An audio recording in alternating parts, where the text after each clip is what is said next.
está. Ah, no sé. Perdón. Sí, buenas tardes.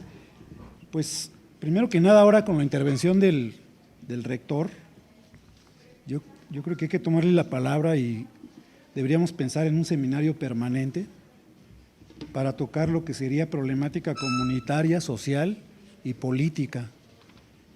Digo, y los que somos de casa, de esta casa abierta, pues podríamos hacer eso. Y sobre todo porque antes de que yo tuviera la metodología del conversatorio, había escrito una suerte de índice de algunos de los temas que pudieran ser relevantes, ¿no? Solo los señalo. Había pensado en algo como el trastocamiento de las conceptualizaciones fundamentales, porque muchos conceptos ya no son lo que eran antes, ¿no?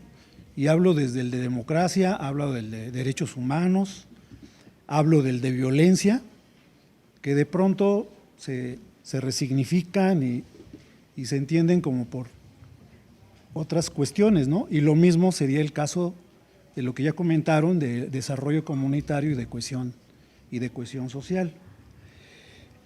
Otro punto que había notado aquí, la ausencia de memoria social e histórica. Otro, como pregunta, es ¿para qué sirve el Estado?, ¿no? Y particularmente lo que se propone ahí en el Plan Nacional de Desarrollo, de recuperar el estado de bienestar, que eso me parece que está relacionado con el bien ser, con el buen vivir o el vivir bien, que son términos que vienen de los pueblos originarios o de los pueblos indígenas, y que por lo tanto apuntarían a usar otros conceptos, a los de desarrollo comunitario y a los de cohesión social.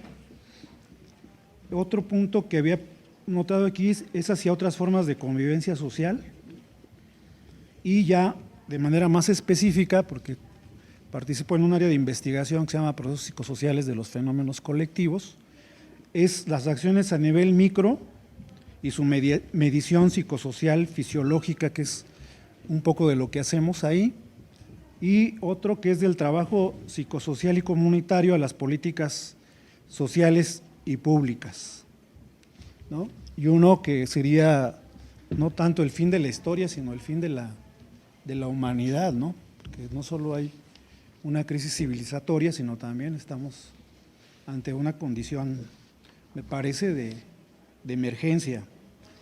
Entonces, en cuanto a, tratando de ser muy puntual, o sea, efectivamente, los dos conceptos de los que estamos abordando, pues tienen serios cuestionamientos, ¿sí?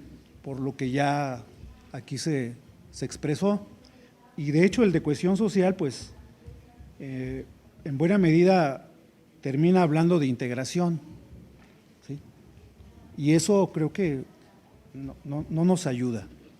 Yo hablaría más bien de sentido de comunidad, que es lo que se hace desde el trabajo comunitario, o sea, del nosotros, no solo como sentido de pertenencia, ¿no?, sino que implica apropiación de recursos, acción colectiva para la transformación social. Yo creo que eso ya también lo han mencionado.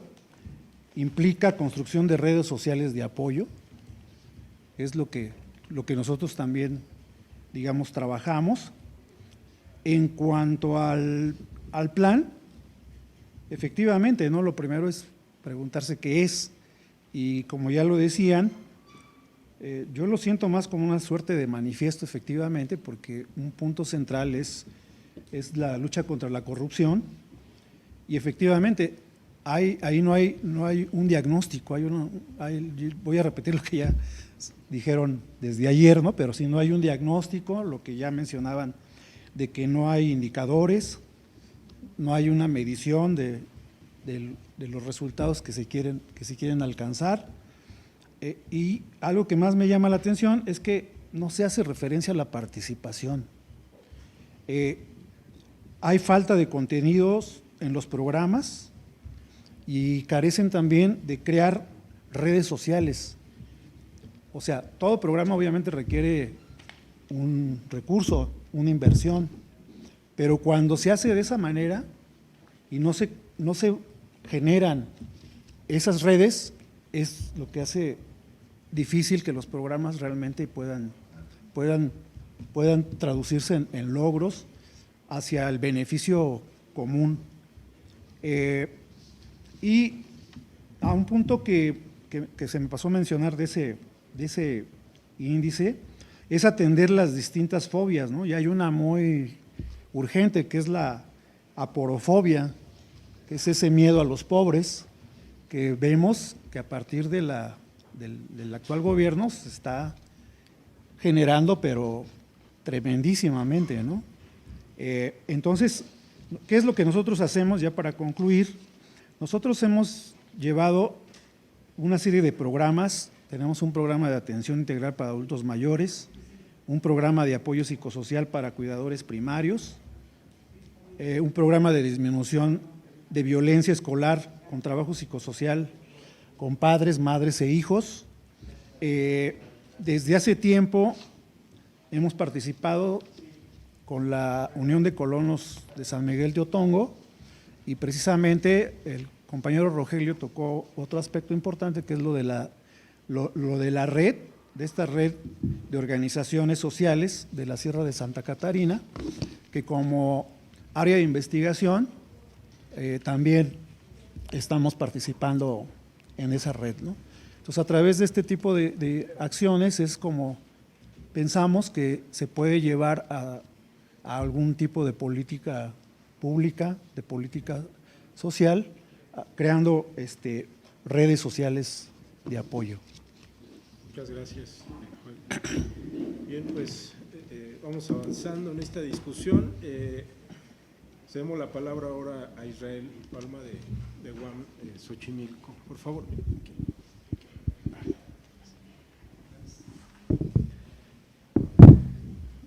Gracias. No está de más agradecer nuevamente la invitación que nos hacen y agradecer también la presencia a todas las personas que están aquí presentes. Ahora bien,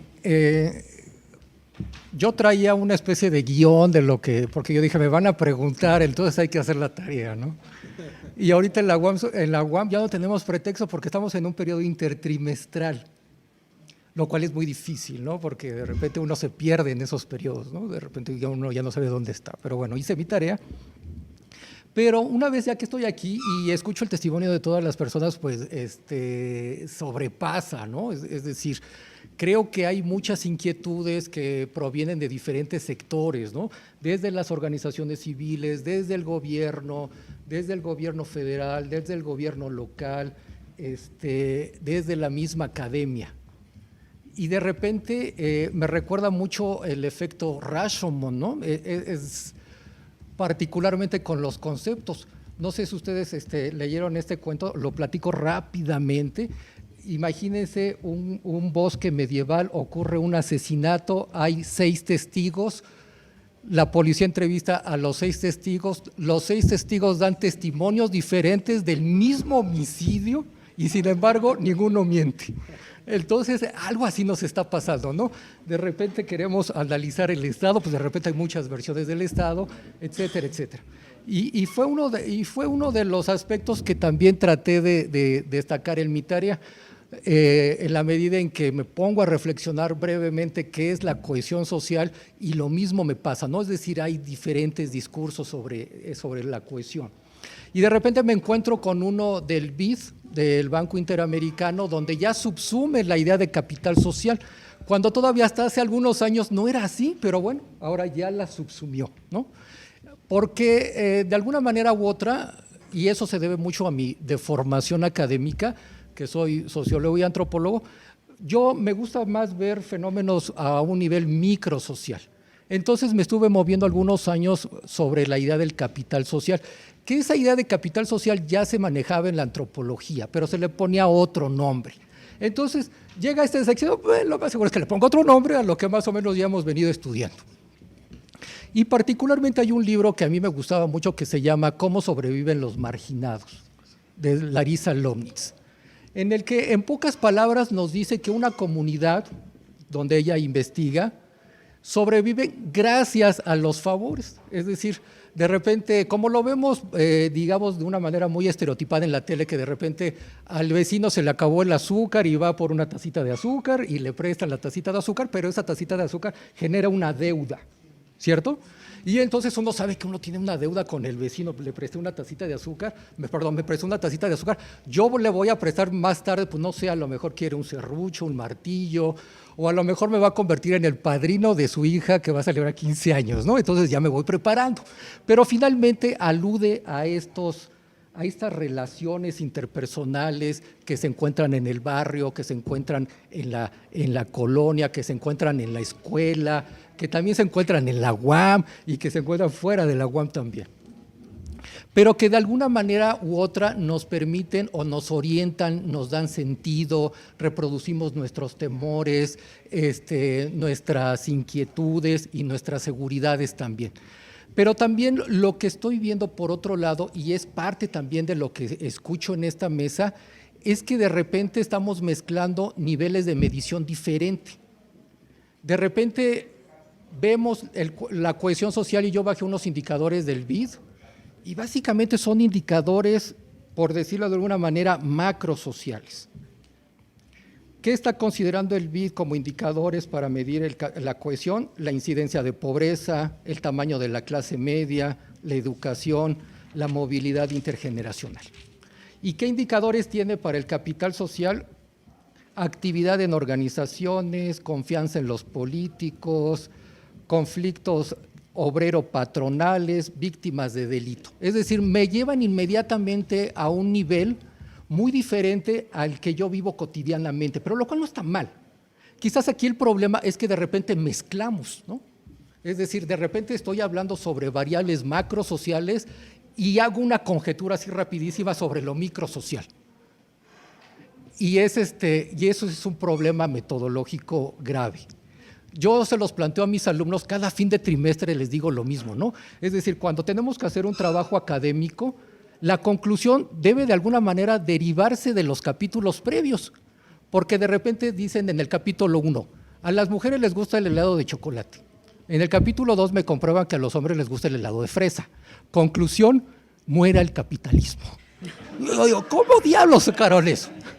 Y es parte de lo que quizás hemos estado viendo, ¿no? Es decir, de repente estamos mezclando conceptos que a lo mejor no habría que mezclar, estamos confundiendo a veces niveles de análisis y los resultados confirman lo que ya sospechábamos. Y lo que ya sospechábamos era lo que ya sabíamos, y lo que ya sabíamos son mis convicciones, a veces mis convicciones políticas o a veces mis prejuicios. Pero de alguna manera, yo le digo, miren, aquí está, te lo había dicho. Pero bueno, quizás eso tiene mucho que ver también con que estamos confundiendo un poco los conceptos, los estamos mezclando y estamos confundiendo niveles de análisis. Muchas veces ocupamos indicadores que quizás no serían los adecuados para los determinados niveles de análisis, etcétera, etcétera. Pero bueno, no me quiero extender más. Yo soy de casa, de alguna manera creo que aquí parte de la riqueza tiene que ver con que gente que no sea de la UAM venga y nos hable, porque de los años que yo llevo en la universidad, estas experiencias prácticamente no se ven. Este año que tuvimos tampoco casi no se ve, afortunadamente, pero parece que es un año atípico y es una mesa atípica en el buen sentido de la palabra. Gracias. Muchas gracias, Israel. Bueno, pues vamos a compartir ahora la palabra a Guadalupe Moreno, la cual también Huerta. A ver, por acá. Le agradecemos también. Gracias.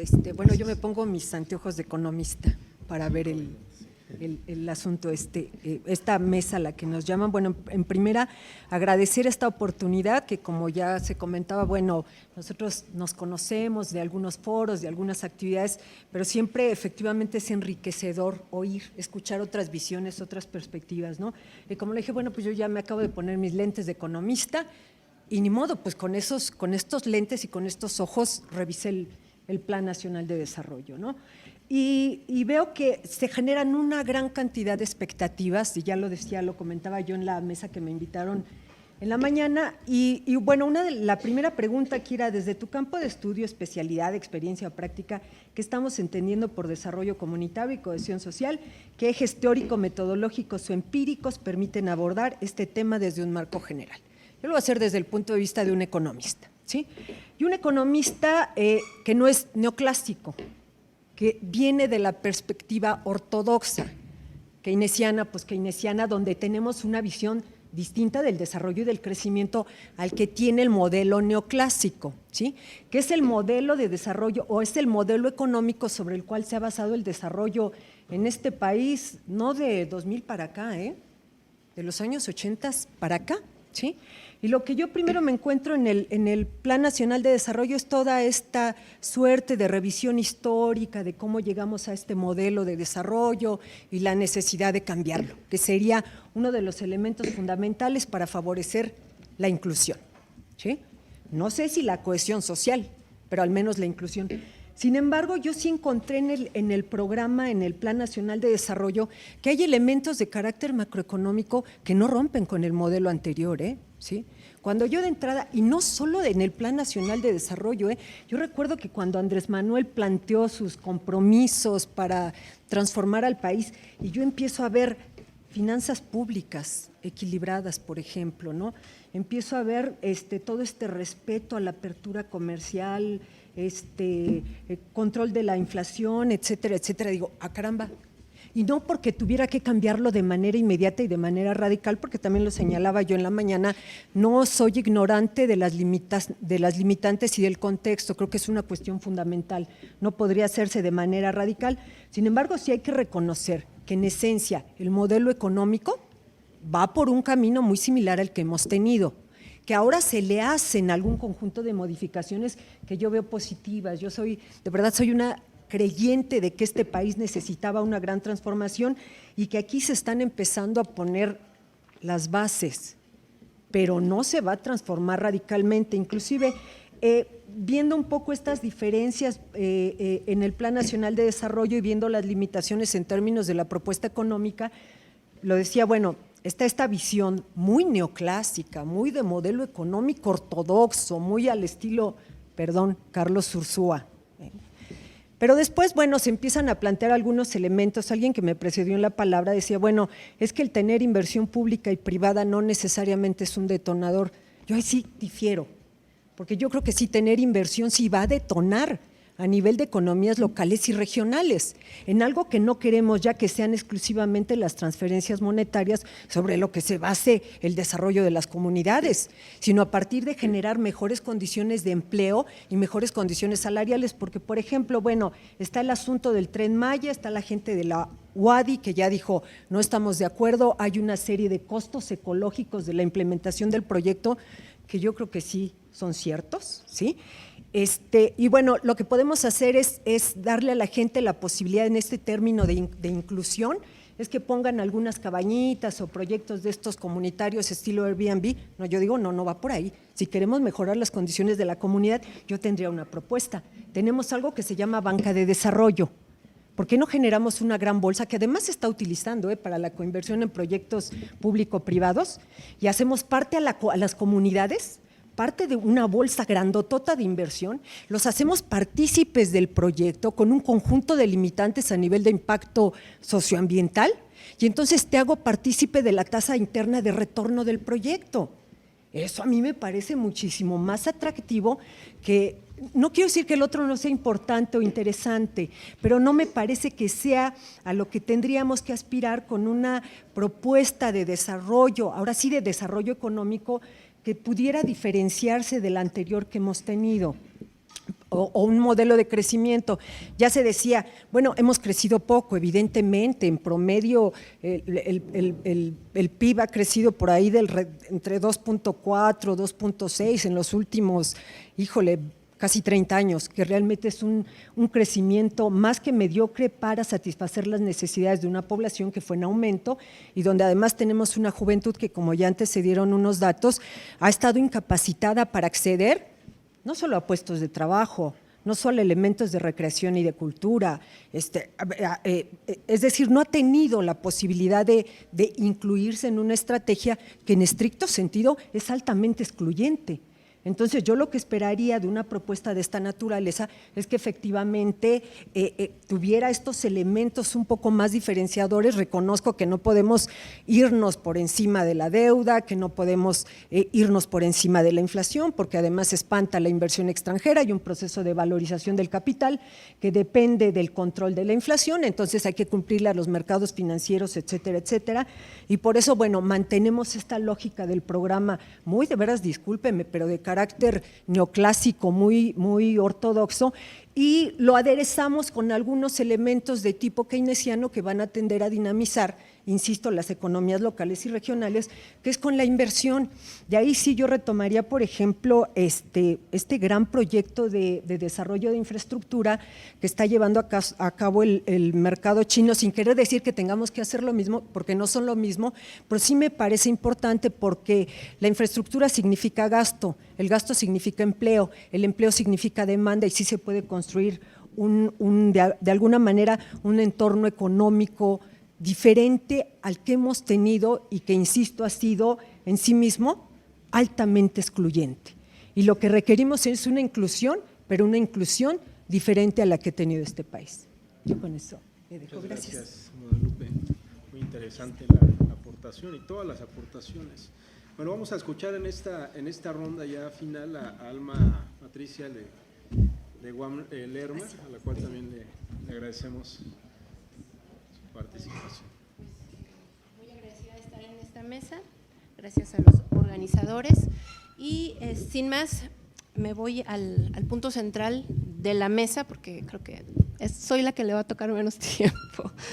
Creo que hemos coincidido aquí tratando de dialogar, hemos coincidido aquí en la problemática en cuanto a la definición de los conceptos, cohesión social, desarrollo comunitario, donde no hay un concepto tal cual y por ende tampoco una operacionalización del mismo concepto.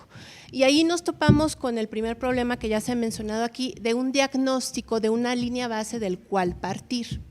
¿Cómo podemos definir en qué situación estamos si no hemos definido el concepto ni cómo lo vamos a operacionalizar?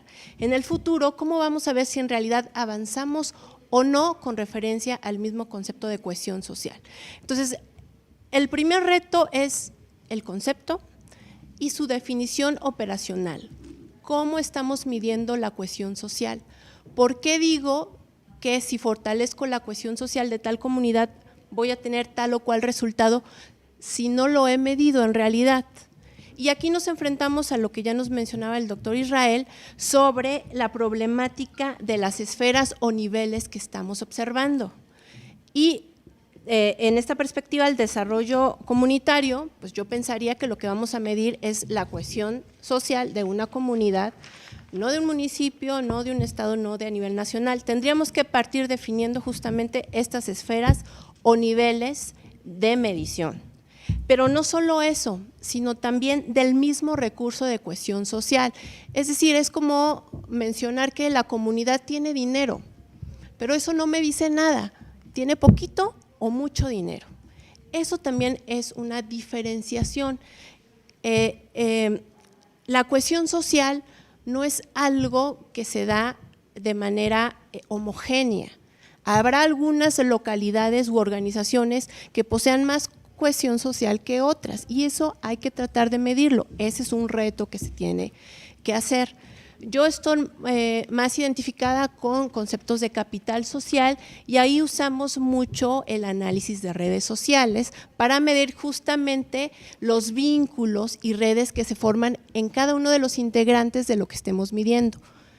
Una organización o una localidad, cómo están por dentro esos vínculos, esas relaciones y eso nos da una probabilidad de medición de cómo es que estamos caracterizando o haciendo tangible este concepto que es cohesión social o capital social para otros.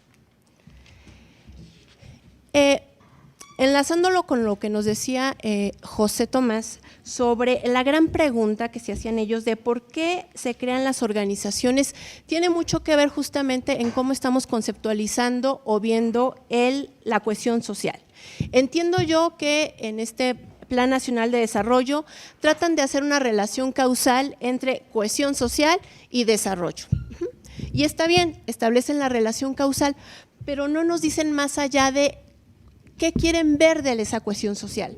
Quieren ver cómo surge, su fuente, su origen, quieren ver qué hago con esa cohesión social, es decir, qué productos o resultados obtengo cuando en una comunidad o una organización tiene cohesión social, o quiero analizar en realidad qué está pasando en una organización o una comunidad para hablar de cohesión social, es decir, cómo están los vínculos por dentro. Y eso es de las cosas que yo le pondría a consideración de José, es el primer paso es saber qué quiero yo hacer con mi programa. ¿Quiero crear cohesión social? ¿Quiero usar esa cohesión social que tiene una comunidad u una organización? ¿O simplemente quiero saber por qué no está funcionando un programa? ¿Por qué una organización nace? ¿Por qué una organización muere? Cuando aparentemente nacen en un contexto muy parecido. ¿Qué es lo que los hace diferente? Y ahí entra justamente conceptos como capital social o cohesión. Hay algunas organizaciones que posiblemente no tengan cohesión social y que eso hace imposible que lleven a cabo un objetivo. Otra reflexión que quisiera hacer es justamente sobre eso, que una comunidad o una organización tenga determinado grado de cohesión social va a determinar en cierta medida la eficacia que lleve a cabo en un objetivo. Es decir, entre menos cohesión social posiblemente no haya esa relación entre sus integrantes y eso hace que no lleven a cabo el objetivo que se plantearon. Pero hay otra cosa que se tendría que ver y que incorporaría yo el concepto de capital social de puente. Cuando una organización o una comunidad está muy integrada, no permite necesariamente vínculos al exterior y eso hace que no pueda transitar a objetivos más complejos. Y entonces acabamos hablando de proyectos muy locales porque la comunidad en sí misma no accede a otros recursos. Y ahí pondría yo como reflexión la limitación de la cohesión social. ¿Qué nos permite y qué no nos permite? Es decir, ¿lo podemos usar para todos los proyectos o no? Y yo diría que no necesariamente. Su limitante justamente está en eso. Entre más unida esté una localidad u una organización, es más difícil que información entre o que tenga relación con otras organizaciones y actores, lo que no les va a permitir que acceda a otros recursos que necesariamente requerirá para acceder a proyectos más complejos que incidan en su desarrollo comunitario o local, dependiente del enfoque que estemos teniendo. ¿Qué más podría yo reflexionar sobre lo que nos acaban de decir? Lo que veo también es que no hay una relación tal cual sobre desarrollo comunitario y estos programas de desarrollo social y que tienen que ver justamente si estamos diciendo que la clave está en la cohesión. No veo cómo una beca es un mecanismo para generar cohesión social. Vincula, nos decía Alejandro, con quien estás trabajando y quien está trabajando, pero eso no es cohesión social. Eso es una diada que se hace entre dos actores, pero no veo cómo se va vinculando. Entonces, es un poco lo que nos decía Israel. Partimos de una gran hipótesis, no sabemos cómo lo vamos a hacer y yo espero que mi resultado sea cohesión social derivado de un programa de becas y que va a transformar el desarrollo de una comunidad cuando los recursos son para individuos. ¿Cuál es el proceso? ¿Cuáles son los mecanismos que existen para generar esta cohesión social? Y bueno, dejaría otros argumentos para mi otra intervención.